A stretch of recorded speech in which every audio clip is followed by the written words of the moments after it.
Hi, I'm Steve with Primo Coffee, and today we're going to talk about the Fixie from Orphan Espresso.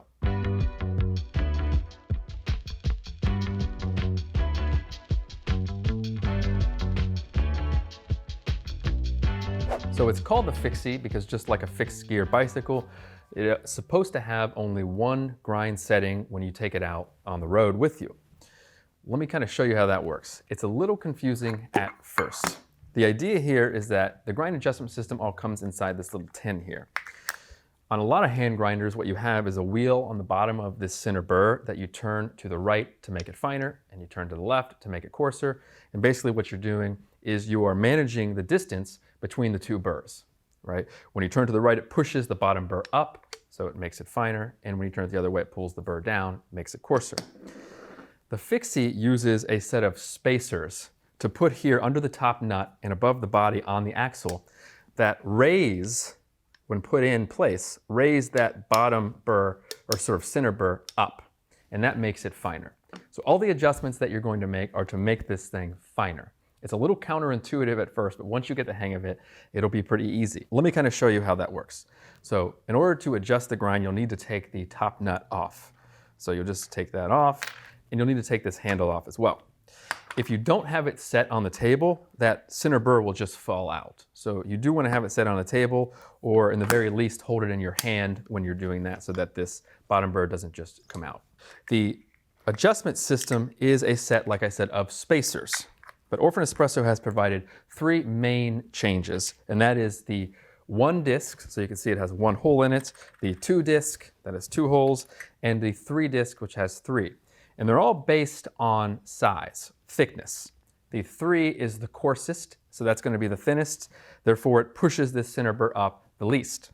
The number 1 is the thickest, therefore it pushes that center burr up the most. So that is perfect for like your AeroPress, or for me, it's a 14-gram AeroPress. The number 1 works really well. That 2 is your medium range, so that's your V60 and Kalita Wave. In my experience, I found that it's still a little too coarse for V60, so you're going to need to push up the grind a little bit toward the fine. And the third one is just too coarse for any method, including Chemex and French press, so you'll need to push that up a little bit. So these are your 3 general grind changes.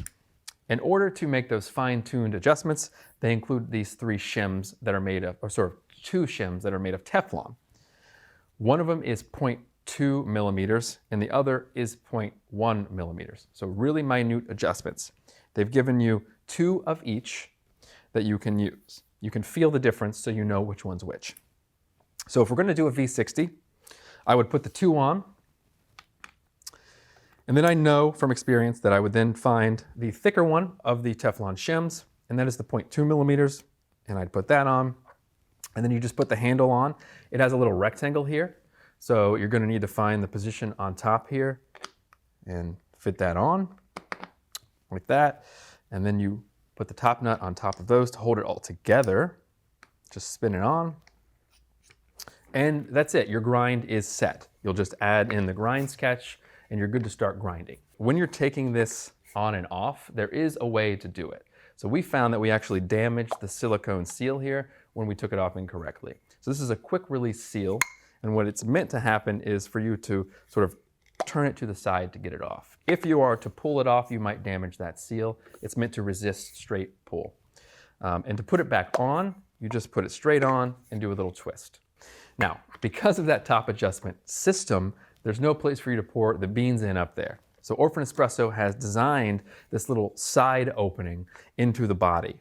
So we found the best way to fill the hopper here is to use the grind sketch and fill this up with your coffee and then hold it. Orphan Espresso did recommend this and it works. Hold it sort of corner to corner and pour in slowly. Now you're going to spill some of the beans as you're doing that, and you'll just eventually get the hang of how that works. To put this little silicone cover on, you'll just squeeze it a little bit, push it against that hole, and you should be good to go. Like I said early on, this is made for travel, and so the most important part of the design from Orphan Espresso's standpoint and our use of this grinder is in the materials. They are really, really light. It only weighs 330 grams altogether. And the heaviest part is that center burr assembly, which includes that aluminum axle, and that weighs 90 grams alone. So you can see how much of the weight is coming just from that. The burr set here on the Fixie is a 47 millimeter stainless steel conical burr set designed by Etzinger.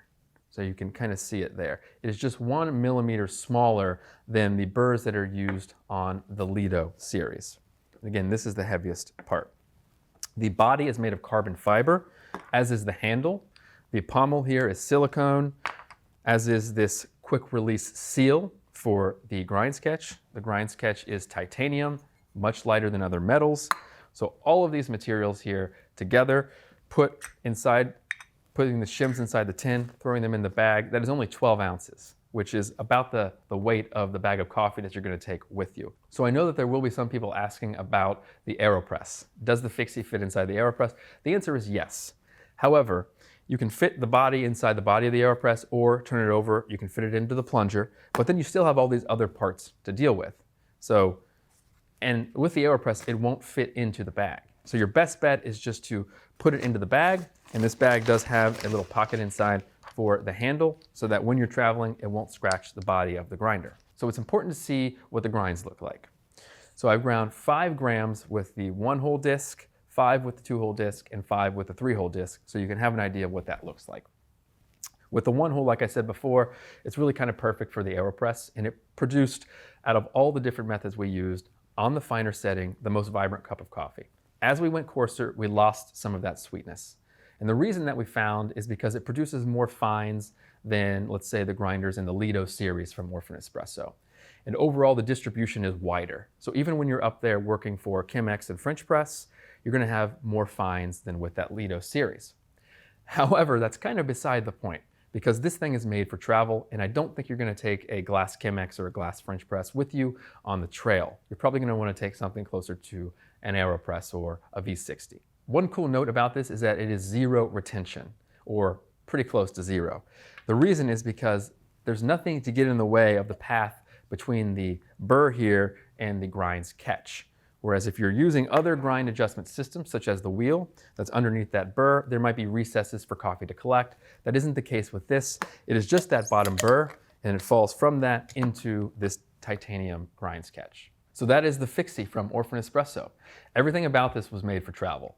The weight of this, the size of this, that adjustment system so that you can use only what you need and leave everything else behind, and this cool tie-back bag that has a pocket inside for the handle. This is the perfect grinder if you're a camper or a backpacker where you want to save as much as you can on the weight without compromising the quality of the cup. You can find this online at primacoffee.com. Thanks for watching. Thanks again for watching. If you liked that video, you'll be pleased to know there is so much more on our website, including comparisons, product reviews, brew guides, events coverage, and so much more. And help support our channel by subscribing, liking this video, sharing, commenting, and clicking that bell button. Happy brewing!